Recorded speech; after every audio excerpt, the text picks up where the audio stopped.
6 years తర్వాత ఒక satisfactory Sankranti అండి నాకు. అంటే లాస్ట్ ఇయర్ కూడా చాలా పెద్ద హిట్ కానీ, అనుకున్నంత సాటిస్ఫాక్షన్ లేదు డిస్ట్రిబ్యూటర్ సైడ్ నుంచి కానీ, వీటి నుంచి కానీ కొంచెం 100% సాటిస్ఫాక్షన్ ఉంటుంది కదా సినిమా హిట్ అయితే. లాస్ట్ ఇయర్ చాలా మంచి సినిమా తీసాము, చాలా టెక్నికల్గా స్ట్రాంగ్ సినిమా తీసాం కానీ అంత సాటిస్ఫాక్షన్ లేదు. ఈసారి మాత్రం ఆఫ్టర్ 2020 అలవైకుంఠం బృందావన్ అంత సాటిస్ఫాక్టరీ సంక్రాంతి నాకు.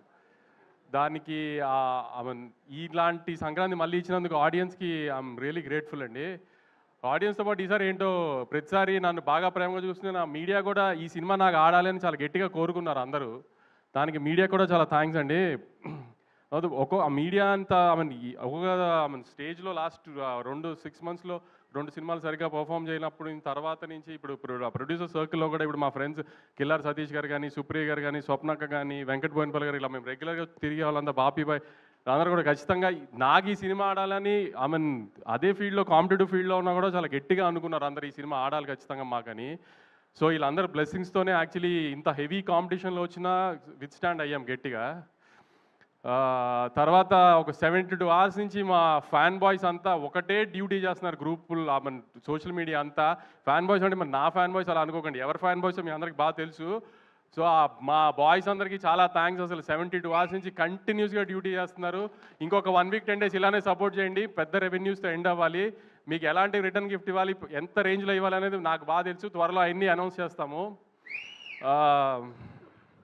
తర్వాత మా డిస్ట్రిబ్యూటర్లు ఇప్పుడు రాజాసాబ్ లాగా మనశంకర్ వరప్రసాద్ గారు, చిరంజీవి గారు అలాంటి పెద్ద సినిమాలు వస్తున్నా కూడా, శిరీష్ అన్న అయినా, వైజాగ్ వీరనాయుడు గారు అయినా, భాస్కర్ రెడ్డి అని, నెల్లూరు భాస్కర్ రెడ్డి గారు, వెంకట్ కృష్ణా జిల్లా డిస్ట్రిబ్యూటర్స్ కానీ, ఓవర్సీస్లో సంజయ్ కానీ, అందరూ 2 పెద్ద సినిమాలు వస్తున్నా కూడా, నేను ఒక మిడ్ రేంజ్ సినిమాతో వస్తున్నా కూడా స్ట్రాంగ్గా థియేటర్స్ ఆ పెద్ద సినిమాలతో పాటు ఈక్వల్గా హోల్డ్ చేసి నాకు బాగా సపోర్ట్ చేసి నన్ను నమ్మి మిడ్ రేంజ్ సినిమాతో వస్తున్నా కూడా రాయలసీమలో ఇప్పుడు కుమార్ కానీ, శివ కానీ, వరదారెడ్డి కానీ, సురేష్ అని అన్ని చోట్ల స్ట్రాంగ్ థియేటర్స్తో హోల్డ్ చేసి మననే కొంచెం మంచి రెవెన్యూలు కనబడుతున్నాయండి 2 డేస్లోనే. ఇప్పుడు మా హీరో కానీ, చిన్మయ్ కానీ, హీరోయిన్ అంతా ఎక్సైట్ అయిపోతున్నారు 41 crores గ్రాస్ అని. అదంతా మా డిస్ట్రిబ్యూటర్లు మిడ్ రేంజ్ సినిమాను కూడా అంత గట్టిగా నన్ను నవీని నమ్మి అన్ని థియేటర్స్ హోల్డ్ చేశారు. దానికి చాలా థ్యాంక్స్ అండి డిస్ట్రిబ్యూటర్స్ అందరికీ. సారీ, నేను యాక్చువల్లీ సంక్రాంతికి సినిమా వేసి కొట్టాలనేది ఒక నాకు ఈగో. ఎందుకంటే ప్రతి ప్రొడ్యూసర్కి ముందు సంక్రాంతికి సినిమా పడి హిట్ అవ్వాలి, దానికి డిస్ట్రిబ్యూటర్ కమిషన్ వస్తే అది పెద్ద హిట్ అయితే అది ఒక చిన్న ఈగో సాటిస్ఫాక్షన్ కదా. సో అది 2-3 మధ్యలో 2 సార్లు మిస్ఫైర్ అయినా ఈసారి దాన్ని 100% లేకపోతే 1000% సాటిస్ఫై చేసిన దానికి నాకు పూర్తిగా సపోర్ట్ చేసిన నవీన్కి వెరీ థ్యాంక్ఫుల్ యాక్చువల్లీ. ఎందుకంటే ఎప్పుడు సినిమా వచ్చి పోవటము హిట్ అవ్వడం అని ఒక, కానీ సంక్రాంతి టైంలో వచ్చిన సినిమా ఇప్పుడు ఆడటం అనేది కొంచెం ఈగో ఫ్యాక్టర్ అయిపోతుంది ఎవరికైనా, ప్రొడ్యూసర్కైనా, డైరెక్టర్కైనా, హీరోకైనా అందరికి. ఎందుకంటే సంవత్సరం అంతా అది గుర్తుండదు సంక్రాంతికి వచ్చిన సినిమా అన్నట్టు లెక్కలో. సో అందుకని ఆ టైంలో హిట్ కొట్టడం అనేది చాలా ఇంపార్టెంట్ అందరికీ. సో నా ఈ 2026 జర్నీ సక్సెస్గా స్టార్ట్ అవ్వడానికి దానికి నాకు చాలా హెల్ప్ చేసిన నవీన్కి ఐఎమ్ రియలీ థ్యాంక్ఫుల్. తర్వాత మా మీనాక్షి లాస్ట్ ఇయర్ సంక్రాంతికి వస్తున్నాం రిలీజ్ అయింది. దాని తర్వాత నుంచి ఈ సినిమాలో పెట్టినప్పటి నుంచి నవీన్ తన మూడు ప్రకారం ఆన్ అండ్ ఆఫ్లో షూటింగ్ చేస్తాడు. నువ్వు ఏ సినిమా ఒప్పుకోవద్దు, ఎందుకంటే సడన్గా డేట్లు అడిగితే మళ్ళీ ఇబ్బంది అవుతుంది అని ఆపి తని పాపం ఏం సినిమా చేయనివ్వకుండా ఖచ్చితంగా సంక్రాంతికి హిట్ ఇస్తాము, నువ్వు టెన్షన్ పడకు, నువ్వు ఏం సినిమా రిలీజ్ లేదని టెన్షన్ పడకని. నువ్వు నాకు 1 year అంతా రిలీజ్ లేదు, ఇది రిలీజ్ తినేసేది బుర్ర నన్ను వెంకిని. కానీ అలానే ముందు ఈ సినిమాని అదే 12:30 చెప్పాను, అమ్మ తల్లి నీకోసమైనా సినిమా లేకపోతే మా బుర్ర తినేస్తావు, సంవత్సరం అంతా రిలీజ్ లేదు ఇది అది అని. నవ్ యూ హ్యాపీనో. తర్వాత చిన్మయ్ మారి డైరెక్షన్ దగ్గర ఎక్కువ ఫీల్డ్లో ఉండేవాడు, కానీ క్రియేటివ్ స్పేస్లో సీనుల దగ్గర ఇదంతా చిన్మయ్తోనే డిస్కస్ చేసేవాళ్ళు. ఏమైనా డౌట్ ఉన్నా ఏదైనా నవీన్తో పెట్టుకుంటే ఏదైనా డిస్కషన్ మొదలు పెడితే ఒక చిన్న బిట్ గురించి 2-3 గంటలు మాట్లాడతాడు, అంత ఓపిక ఉండేది కదా నాకు ఫోన్ పట్టుకుని మాట్లాడడానికి. అందుకని చిన్మయ్తో డిస్కస్ చేయాలి. చిన్మయ్ అని చిన్న డౌట్లు ఉన్నా చిన్మయ్కి చెప్పి ఇది ఎడిటింగ్ కానీ లేకపోతే సీన్లో ఇది యాడ్ చేయడం కానీ ఇదే అని. Chinmay was very supportive last 1 year నుంచి. ఎందుకంటే నాకేం డౌట్ ఉన్నా తనకి చెప్పేవాడిని ఫస్ట్. సో ఆ సెన్స్లో ఆల్మోస్ట్ నాకు తను డైరెక్టర్ సినిమాకి. మారి ఎక్కువ ఫీల్డ్లో ఉండేవాడు, ఫీల్డ్లో పెద్ద నేను వెళ్ళి వాళ్ళని అడిగేది ఉండదు కాబట్టి ఆవిడ్ రూమ్లో ఉన్నప్పుడు ఎక్కువ డౌట్లు తను అడిగేవాడిని. సో తను కూడా అసలు నేను అదే చెప్పాను, ఈ సినిమా హిట్ అయితే నేనే లాంచ్ చేస్తాను సినిమా, నేను డైరెక్టర్. కానీ తర్వాత నేను ప్రీ రిలీజ్ ఇంటర్వ్యూలో మన గ్రేడాంధ్రమూర్తి గారికి ఒక ఇంటర్వ్యూ ఇచ్చినప్పుడు నేను చెప్పాను, నేను లాస్ట్ 2 సినిమాలు సరిగ్గా ఆడలేదు కాబట్టి ఈ సినిమా నేను రిస్క్ తీసుకోదలుచుకోలేదు, అందుకే త్రివిక్రమ్ గారిని ముందే ఇన్వాల్వ్ చేసి సినిమా చూపించాను. త్రివిక్రమ్ గారు చాలా కాన్ఫిడెంట్గా సినిమా బాగుందని చెప్పారు. ఇది అంటే అవునా త్రివిక్రమ్ గారు స్టాంప్ పడిపోయిందా అని ఆయన స్టైల్లో ఏదో కాంట్రవర్సీ లాగడానికి ట్రై చేశారు. త్రివిక్రమ్ గారు సినిమా చూశారు, బాగుంది అని చెప్పారని నేను చెప్పిన తర్వాత రేపల్లె ఊరు వెళ్ళాలంటే అడవిగుట్ట దారి ద్వారానే వెళ్ళాలి.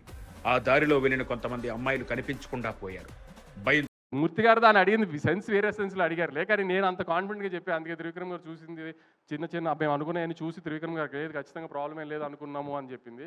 అందుకే త్రివిక్రమ్ గారు స్టాంప్ వేస్తే నాకు అంత ధైర్యం సినిమా మీద.